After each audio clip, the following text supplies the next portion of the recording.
Hey, this is Kelly. And this is Sue. And welcome to Front Porch AF, where friends and neighbors from all locations and walks of life gather on our audio front porch, share a drink, share a conversation, and figure out how to solve the world's programs. Come on in. Come on down. Come on in. Yeah, really, seriously. It is like a front porch. You know, Yeah. we want to welcome everybody. And thank you out there for tuning in to episode, can you believe it, 5. This is episode 5. That's incredible. Yeah. Oh, by the way, we'll tell you what the show's going to be about in just a little bit. But first of all, we have swag bag news. Drum roll. Drum roll. Tell them about our swag bags for our guests. This is not, I'm sorry, everybody out there. You have to actually be a guest on the show to get one of these. At this point in time. At this point in time. By the way, that has always bothered me ever since Watergate. They used to say at this point in time. You can say at this time. You can say at this point. At this point in time is redundant. Yes, and as being the editor that you are. I am the editor. But please tell, Kelly, after my grammar police criticism. At this point in time, I'm going to tell you about our swag. And the first thing we have is a brand new Huggy. And it's so cute. I don't know what a Huggy is. It's a koozie. It's a koozie. By the way, there is a debate going on online on the socials about is this a koozie or is it a Huggy? There's been an ongoing debate about this. But I will add that's our audio guru. From the engineer's chair. This is Mark in the engineer's chair. By unofficial poll from the internet today. Yes, the unofficial poll says that koozie is the preferred term because a Huggy is a diaper. Oh, that's very interesting. Yeah. I'm not sure who prefers. I mean, like, how do we know? Because it's not the preferred term for me. Huggies as a diaper didn't come along until like the 60s. But we didn't have these things, Huggies or koozies for beer cans either. Oh, we're going to have to do a little research into that because I'm not sure the origin of Well, now that we've wasted, 12. Oh, keep on going with the swag bag stuff. Yeah. So that was it. That was it. Help me out here. And you're going to get trail mix, and you're going to get a card, and you're going to get a cute little bag with a label on it that I ran through my color printer. It says thank you. So we want to thank all of our guests, and including the ones coming up little later in the show. That's right. And today, our featured drink is, wait a minute. Cough, cough. Cover your mouth. I am covering my mouth. I'm sorry. I have a cold, and so I am taking some medication with which I cannot drink alcohol. I am having water. Yes. And in solidarity, I'm having Diet Sprite straight up. And clink. Clink. Cheers. So, yeah, we'll return to the alcohol next time. Next section? Go ahead. Next section. What do we want to talk about? What's going on in the band? Neighborhood notes. Neighborhood notes. Take it away, Sue. All right. In the Bend, there is now a metal chicken.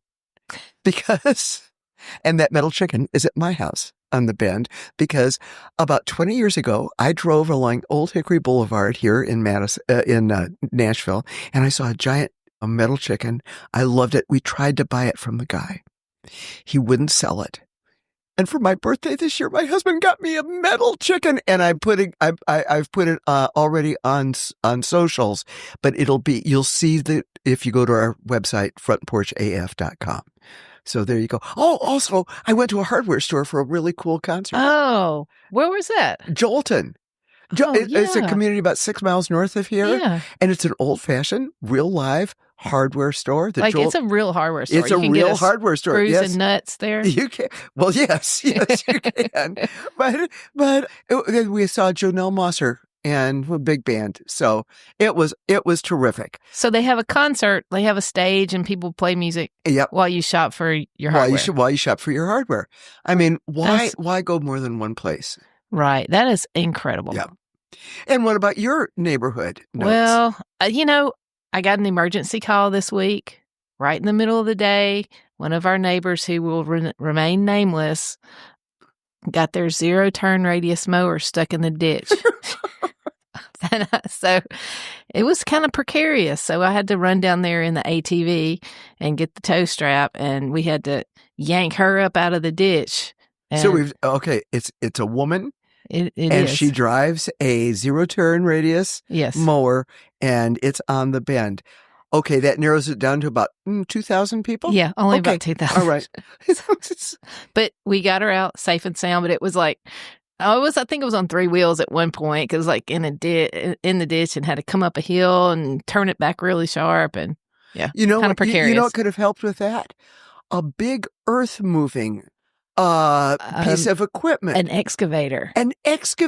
Too bad you didn't have one of those. Too bad I didn't have one of those until Friday. Yes, I know, I've seen listeners. Pictures. Oh my goodness. My Mini X got delivered Friday. I'm sorry, your what? Mini excavator. It's a Kubota KX033, and her name is Cecile Richards. And if you don't know who Cecile Richards is, go look it up. She's badass, and so is this Mini X. I am so thrilled. There will be pictures, yes, and it's bright yellow. You cannot miss orange. it. Is it orange? It's Kubota. It's orange. I thought it was yellow. Am I colorblind? Oh, I don't know. Perhaps. If you think it's yellow, then perhaps you should have your eyes checked. Okay. Because it is Kubota orange. Listener feedback, and this may be the most thrilling listener feedback we've ever had. Remember our last show about transgenic mice? And we had wonderful guests on. We had Gene Wallace and Ron Emerson, who are real scientists like you are, and they talked about, biomedical research. We got a very nice note from the president of the National Association of Biomedical Research, who said he loved it. Fantastic. Woo! Feather in your cap, darling. Just wonderful. Any other feedback that you've had? We're just looking for feedback. We love to hear what you think, and even if it's a little snarky, you can send it to us. We're happy to share that on the air if we get something really sassy. Well, wait a minute. That's a segue if I ever heard one. What's a segue? Oh, pound and a half. No. This comes to our mailbag. We are actually naming these segments of the show. This is so stupid. Because on the old Perry Como show, long before you were born, he had a little segment called Letters. We get letters. Mm-hmm. We get lots and lots of letters. And among the letters, actually emails that we have received, first of all, about the protest song playlist from episode number 2. AZ says, what a great compilation. It is a treasure trove. By the way, you can still link to that at YouTube. Yes, but if you go to our website. Marketing. Yes. frontporchaf.com. And go to frontporchaf.com, and you can link out to that YouTube playlist. Go ahead and tell them. And I can always add more to it. It's got a really, really broad plethora of songs on there, and we're always adding when we get feedback. And Mark, you got a note from AF. His producing is spot on. Mm-hmm. And then go ahead. You read the last little note that we got. Listener Jen, who's my niece-in-law from Elkhart, Indiana.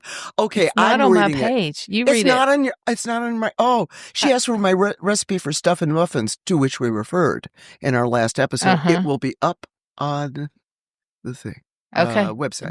The website. You mean frontporchaf.com? Yes, that's the website. Awesome. And we're at the end of the falderall for a while, for just a while, because believe me, our guest brings a lot of falderall. Oh my goodness, what a great guest! Okay, now, ladies and gentlemen, because it was promised that I wouldn't sing anymore, but I won't sing any less. Here. Buckle up, Buttercup. The episode's title for this episode is Backyard Chickens, Who Gives a Cluck? And there's an old song by Louis Jordan, 1946, even before I was born, called Ain't Nobody Here But Us Chickens. And because we are too cheap and technically incapable of getting mechanical rights to songs, I'm going to sing it for you. Well, 4 lines. Ain't nobody here but us chickens. Pooh. Ain't nobody here at all. Just to calm yourself and stop that fuss. There ain't nobody here but us. Woohoo. And guess where that video will be posted? Take Front why? porch AF.com. Okay. Now, seriously, the reason we're doing this, backyard chickens, who gives a cluck? Because it does seem like the price of eggs is like the new Dow Jones Industrial for determining how the economy is doing. And since the price of eggs is very high, a lot of folks are raising their own chickens. Why are prices of eggs so high? Yeah, the reason that one of the main contributing factor to that is the avian flu. Yeah. And so there's been millions of birds culled because of this. And 52 million as of February, according to the University of Tennessee Poultry Research Section. Yeah, and we're going to have some links to all that, as much research as you want to do. We got some solid resources on there. But yeah, that is a major contributing factor to what we're seeing with the price of eggs. And so that leads a lot of people to get the idea of maybe I'll have my own chickens, right? Yeah. Have you ever thought about having chickens? I have, but we have so many predators, and I haven't. Oh, right. It's just I haven't been able to think about how to construct. We'll talk about Laura's coop. Actually, I mean, it takes a lot of work. We more. have so many bobcats and coyotes and raccoons and things out here that make it a little bit difficult. And so we decided to go out and, oh, by the way, interesting fun fact. Eggs are so valuable that in March, more eggs were confiscated at the border than fentanyl. At the Mexican border. The Mexican border, more eggs were confiscated than fentanyl. So, a woman who can shed light is today's special guest, Abigail Niles. And we went to the chickens. We were going to do it here in the studio, but this is a shout out to a front porch OG. Oh, yeah. Yeah. Our friend and fan, Jessica, said, don't record this in the studio. Go to the chickens. So we went to the chickens. We caught up with Abby in her very own backyard with her chickens. Let's go to that recorded interview. Today, we do welcome Abigail Niles. By the way, we are in the chicken coop. Yeah. And Abby, you are a local realtor. You are a founder of the Free Blueberry Library. You are the mother to a slew of puppies. Yeah. And now chickens. And might I mention an all-around badass woman. Oh, welcome to the front see the way she slings her chainsaw. It's true. So thank you for coming to our front porch, our audio front porch. We will have pictures. Who are you holding? This is Misty Blue. Misty Blue. And what kind of chicken is Misty? She's a mystic Moran. So she's a mystic black Moran. So she will be laying really dark brown eggs. Ooh. And yeah, she's about 6-7 weeks old now. Oh. The outside of the egg change fillers or the inside too? It's just the outside. Have you never had a farm? God, you're a veterinarian.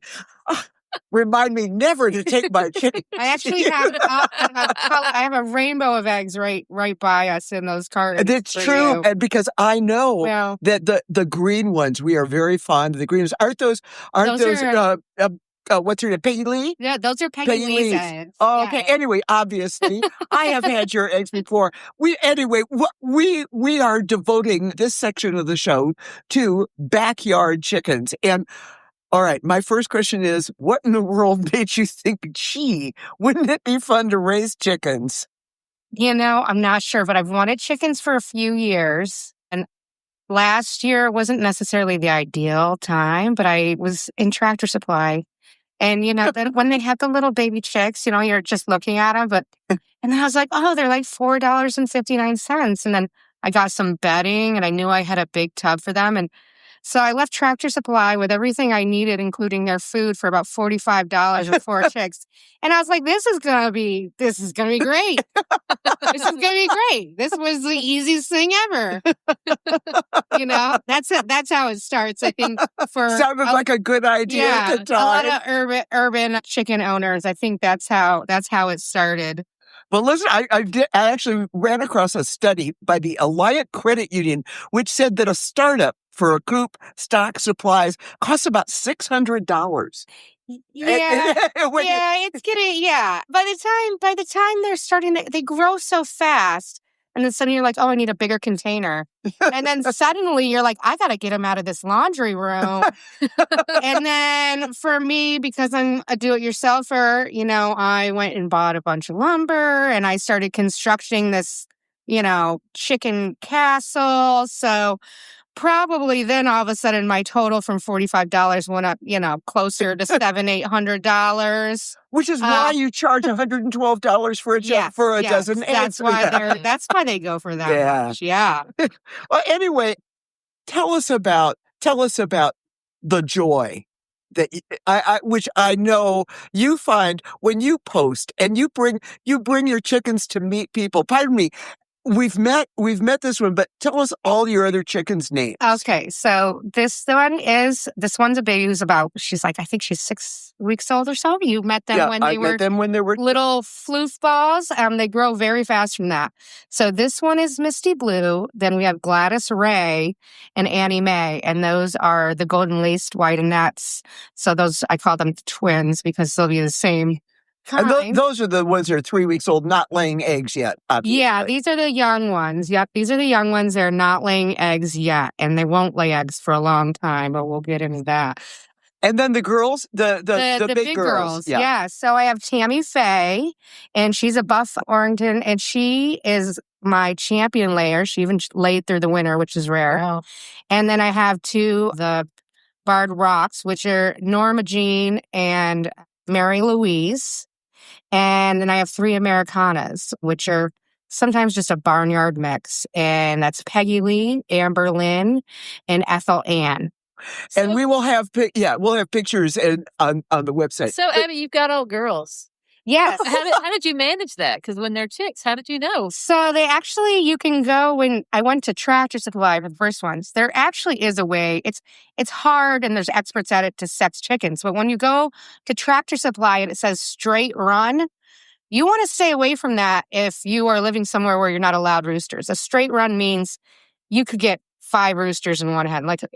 So stay away from, but you want to get the pullets, which are what the baby girls are called. You want some pullets, and that's how you avoid it. But, right, you don't have to have chickens. I mean, roosters. No. Have eggs, right? No, and this is something I don't. I have eggs, and I didn't need no rooster. So many people don't understand that hens lay eggs without being fertilized. There's no need for a rooster. These ladies basically give birth. Most of the breeds lay between 250 and 325 eggs a year. So most of them are laying every day. They're giving birth to an egg and it is not fertilized. But if I got a rooster, then he could fertilize some eggs and yada, yada. But there's things that come with roosters, such as some of them are violent. I mean, some of them can really, you can get stitches. If you get a nasty rooster, they will attack you. Oh my gosh. When I was a little kid, my grandmother and papa had chickens and they had a rooster. And my brother and I decided to go in the pen. And that rooster came after us, y'all. Yeah. Oh, and I'm going to say this on air, but I ran out of the pen and shut the door and left my little brother in there. That rooster tore him.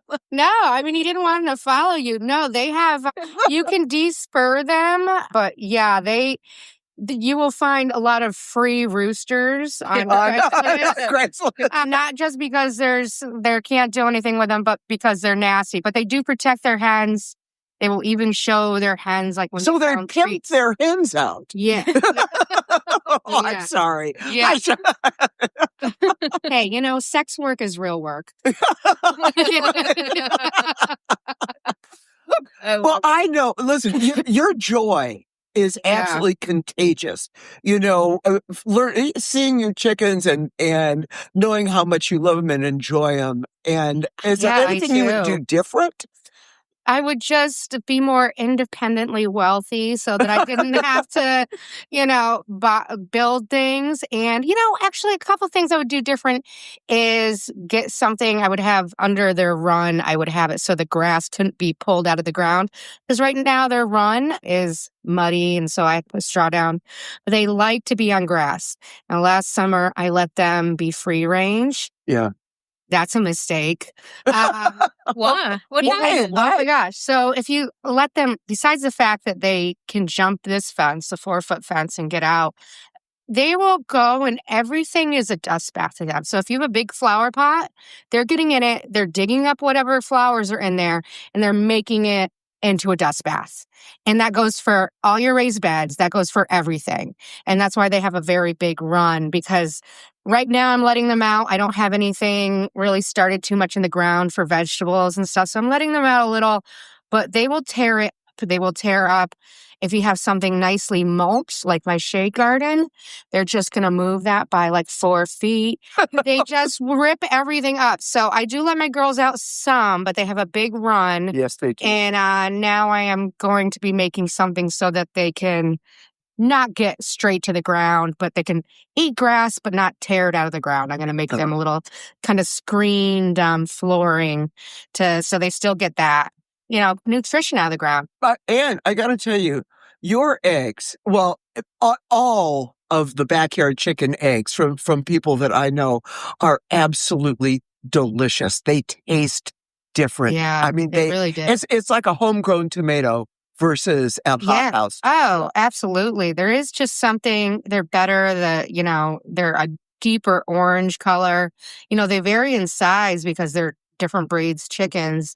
And it also depends on their diet too. So last year, a lot of people who had grown chickens and they got the cicadas in the spring had some really good ones. But I feed my girls, they get a layer feed, plus they get kitchen scraps, and they love mealworms. They are expensive. I'm going to be starting a mealworm farm this year. Whoa. Nice. So that I can keep feeding them mealworms and be a little more self-sustaining on the feed. But yeah, it is kind of a joke on some of the chicken groups. Like, oh, look, my first egg, it only cost me $3,000.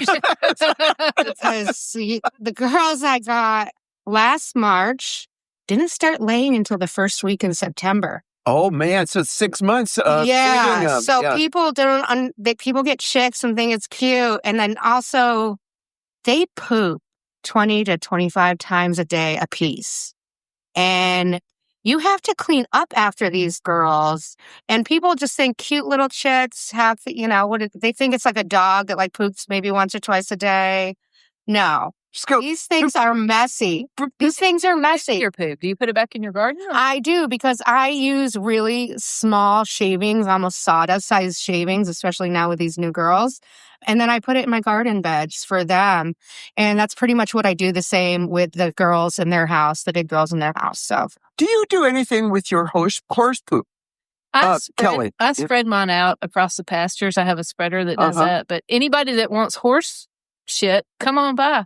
Okay, we'll put a DM on the website for you. Honestly, I drove across town once to the police horse barn out over at Creve Hall, just a little bit of a drive, and I put horse poop in the back of my car to bring to my garden. So I am one of those people. Well, come on, I've got plenty of this. Oh my gosh, no, come on, yeah.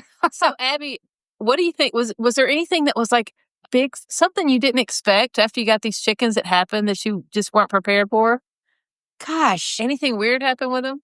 Well, besides they're like stalkers. So when the girls were free ranging, and so they have an automatic door that let them out of the house at like sunrise. So you don't have to get up at 5 a.m. to let them out every morning, because I was doing that a little while. And yeah, that's why they have nice automatic doors for $30. But one morning I woke up and there was Norma Jean and Mary Louise, the twins, were on my windowsill next to my bed. They know where I sleep.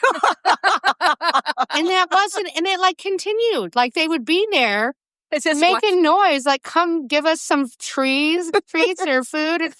It was We really know weird. where you live. Like, because to go to that window, and they never went to like the living room window, like, or something like that. They just went when they knew I was sleeping. And as soon as I'm out the door, if I had like the glass door, the storm door, and like the big door open, I'll come to the door and like tap at the window. We need pictures. They we need video. tap at the window, and they're because I guess they want me to give them. They just know the good stuff comes from me. Like they love grapes, whatever. They just think if they harass me enough, they'll get a treat. But if Works for me. yeah, if I let them out right now, they would follow me across the yard. Oh, wow. Yeah, and they're like doing this like wobbly chicken run thing with their wings out. It's funny that they just know you very well, kind of like a dog. They have personalities, don't No, they? they absolutely do. And that seems like a really good place to wrap up the stalking chickens. Yeah. Let me see. We want to say, and tell me again the name of your baby. This is Misty Blue. Misty Blue. Thank you for I love that sitting they with all have us. 2 names. Well, Yeah. I had to have Southern double names. Yes. Yeah. I mean, I've had chicken names in a file on my laptop for years. And You've been preparing for this all your life.